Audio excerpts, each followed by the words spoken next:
96.7 KCAL rocks. It is time to talk a little sports on a Monday. Make your Monday better with our guy, Pep. Pep, what's going on? Hey, Patrick, speaking of making things better, I just want to give a quick local shout out to our guy, Jayden Daniels, the starting quarterback for the Washington Commanders.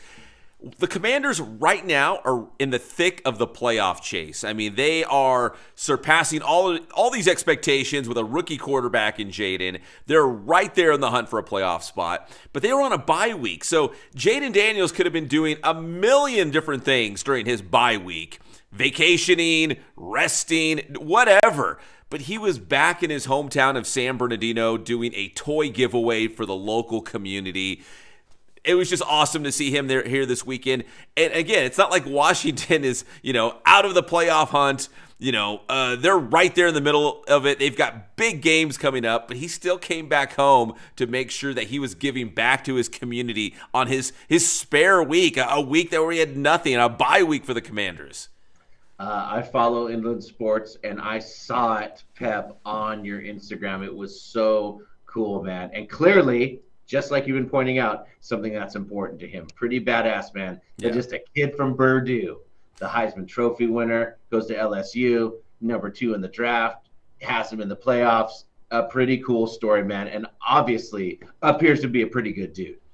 Yeah, and he said if you follow Inland Sports, we're going to post the Exclusivo, the exclusive with Jayden Daniels coming up. And I interviewed him. He said this was always the plan, man. Whatever happened, he was always going to give back to San Bernardino. That's why it means so much to him.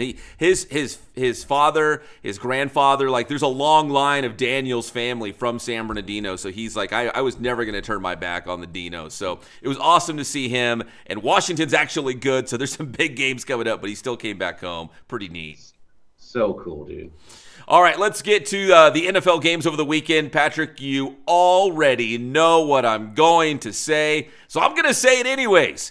The Kansas City Chiefs are the luckiest team I have ever seen, and what did they do? They kick a game-winning field goal that they call the old doink, right? Where it doinks off the post of the field goal and still falls in somehow. And that's exactly how they beat the Chargers to clinch the AFC West title. I thought to myself, I looked at my wife, I'm like, I told you, I don't make this stuff up. I don't want it to be true, but it is. They're the luckiest team I've ever seen. I was so excited to come in and do sports with my guy, Pep, because the whole family is watching it with me. And when it doinked at first, I was like, oh, and then when it went in, I go, oh, I already know where Pep's going. Of course it did. Great. They go, they are the luckiest SOBs. If that was my 49ers and it hit the post, no good. That thing was no good. They would have lost. But it's the Chiefs, and somehow the magic and power of Taylor Swift, I don't know what it is, man. It went through, and they beat the Chargers. What is it, 9 straight AFC West titles now for Kansas City. They don't look great, but they still win almost every single game.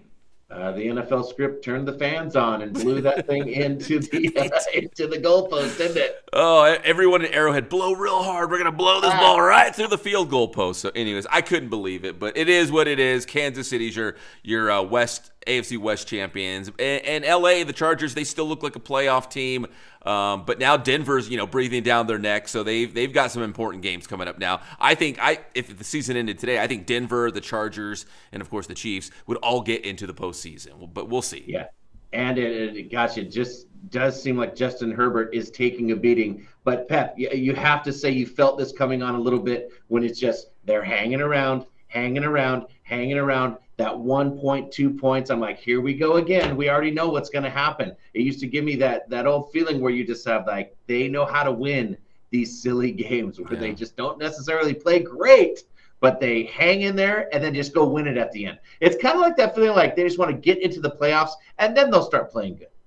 No, you're exactly right. Like if it's a 1-score game and Kansas City gets the ball last, you're going to lose. Like, you can't let it be a 1-score game. You got to be up by, 9 or 10. If you're up by a couple, especially, within field goal, just need a field goal, you're done, dude. You can't give them the ball back. It can't be a one-possession game. You're going to be done. It is wild, man. So. I felt it coming on, and then when it doinked, I was like, oh, of course. Oh, I was angry. All right, over the NFC, the Rams, man, huge win at home against the Buffalo Bills. We saw the Bills crush my 49ers in the previous week in that Buffalo blizzard. But the Rams turned around. They beat Buffalo 44-42 despite a huge game from Josh Allen. What was it? First quarterback ever to throw for 3 touchdowns, run for 3 touchdowns. He's probably the NFL MVP, and the Rams still beat them at home, man. That's a huge win for the Rams. Yeah, I think we know. The Bills beat both of our teams. They were kicking the crap out of the NFC West. Yeah. But this is the best I've ever seen the Rams play. This offense was just on fire, and they were able to beat them despite a late charge by those Bills. I was like, oh, my goodness. The Bills may be the nemesis to your lucky shoehorn Kansas City Chiefs. We'll have to see what happens. As always, that's what I'm hoping. The NFL's sucking us in. Can't wait till the playoffs happens to see who can maybe dethrone them. Could be the Bills, but not on the Rams, not in the Rams' house. No, Rams' house, man. Yeah, and that you're right. That was probably the best game they've played all season long, offensively for sure, because Cooper Kupp, Puka Nacua, they have really emerged. Not that they were bad, but they've really stepped it up, I guess you could say. And with a 1-2 punch like that, and Matt Stafford still, finding the fountain of youth and looking great, like they're going to be a tough out, assuming they get to the playoffs. They're going to be a tough out. We already knew the defense was decent because our teams have played them. Yeah. But the offense had injuries. They were clicking yesterday, and they beat a very good team, which is a huge sign for them. And as you know, as we talk about this NFC West, the good thing is no matter how good or bad you play,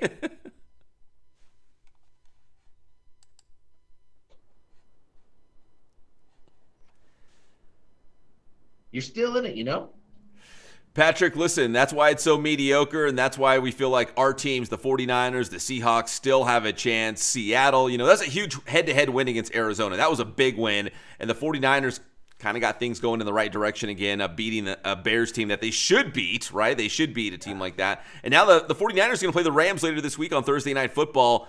Massive game. Every game in the NFC West is going to be huge the rest of the way out now. That's kind of the cool part. Yes, it is fun. At least you feel like your team's got a chance. Tell me there's a chance. Yes. All right, the college football playoffs finally came out over the weekend for good.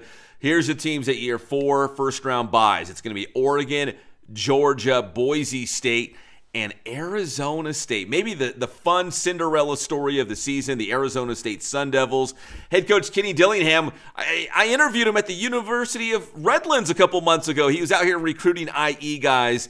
And, wow, he took over for Herm Edwards. And, man, just an unbelievable season for Arizona State. They get a first-round bye. They're the Big 12 champions. So here's the first-round matchups real quick. Clemson against Texas. Indiana against Notre Dame, which feels like a rivalry game, right, in the state of Indiana. Tennessee and Ohio State. And Southern Methodist gets in to play Penn State. So no Alabama, no Ole Miss. There's some really good teams that did not get – the LSU did not get into the playoffs. So, there's some good teams on the outside. Yes, absolutely. And then going back to ASU really quickly, picked to be last in the Big 12. Huge victory. So a couple things. Picked to be last. They end up being the champion. And also, Scatabo, the running back, number 4. He's no joke. No, he's super good. And, Patrick, here's a local tie here. So it was San Gorgonio High School about 4 or 5 years ago. They were playing for the state championship in their division. And I think it was Rio Linda High School. And I was like, man, who is this guy? We had video of it. And there was this guy all over the highlights. And it was Scatabo. I was like, oh my gosh, who is this guy? And he went to, was it Sacramento State first before Arizona State? So he's got a huge head. He's like a battering ram. And he's the big. People are saying maybe he should be in the Heisman talk. That he's that good, the running back for Arizona State. He hit the Heisman pose. We all saw it. Yes, he did. So congrats to Arizona State. I know we talk about Coach Prime and Colorado, and they're in the Big 12, and they're turning around and all that. But really, it's Arizona State. That's the real story in the Big 12. And you're talking about teams who were, left for dead that have come all the way back, and now they get a first-round bye, one of the top 4 teams in the nation. They were picked over the ACC champion to get a first-round bye. So Huge season for ASU. Yeah, I cannot wait for these playoff games. It's going to be a lot of fun. And finally here, speaking of a lot, Juan Soto is getting a lot of money, not from the Dodgers, not from the Yankees, but the New York Mets. The Amazings giving him 15 years, $765 million. Patrick, full disclosure, the Mets are my team. I am a Mets fan. I was a Darryl Strawberry guy a long time ago, still am. But $765 million for one player, that's I don't get it, but he's good. But that's a lot of money. A ton of money, and the rumor was too that he got offered 760 with the Yankees, and he decided to go cross town and get with the Mets. It makes me think he didn't want to be with the Yankees anymore. Yeah, I mean, when you're talking about 760 compared to 765, that's what that like, a couple extra bucks in your pocket, in the big scheme of things. So, yeah, if he wanted to stay with the Yankees, he could have stayed with the Yankees. But maybe he was like, I don't want to be, the second fiddle to Aaron Judge. I know they got Giancarlo Stanton as well. But he'll go to the Mets, a Mets team that, they've got some good young pieces, but they got my guy, the polar bear, Alonso, but he needs some help in that lineup. And obviously Juan Soto is going to provide a big bat. But Juan Soto, man, he's a guy that has bounced around a lot. Remember, he was with the Padres for a little bit when they had that super team down there in San Diego. Yeah, the Yankees, and now with the Mets. I mean, one thing to be pointed out is maybe the Mets aren't done because it is deferred. They're doing the old Dodgers thing here. That leaves them a little bit of room to get other players. I know it does sound like a huge number, and it is a huge number. But when you lay it out over 15 years, maybe they do have a plan, and that is the new way to build a super team. It is. That's how you do it. You get the superstars in. The superstars are going to get their money, but it doesn't really hit the books right now. So you still stay under the salary cap, and you go find other guys. The Dodgers wrote the blueprint for this, and now the rest, it's an imitation league right now. All the other teams are doing the same thing. It's a copycat league. Man, so much going on. Pitchers and catchers will be reporting before we know it, Pep. We know that happens in February. The college games will be coming our way real soon. And, of course, the NFL, the NFC West is something to keep our eye on, man, including the good old Chargers as well. The AFC West may be a little something to keep an eye on as well. That's why we got our guy, Pep. Tell him how to get your stuff. Well, it's a wonderful time of the year, this holiday football season. You can get my stuff on Inland Sports, like our interview with Jayden Daniels. Look for that. That's on Inland Sports, Facebook, Instagram, and Twitter. And we also got the Inland Sports YouTube channel. That's Inland Sports. Thanks, Pep.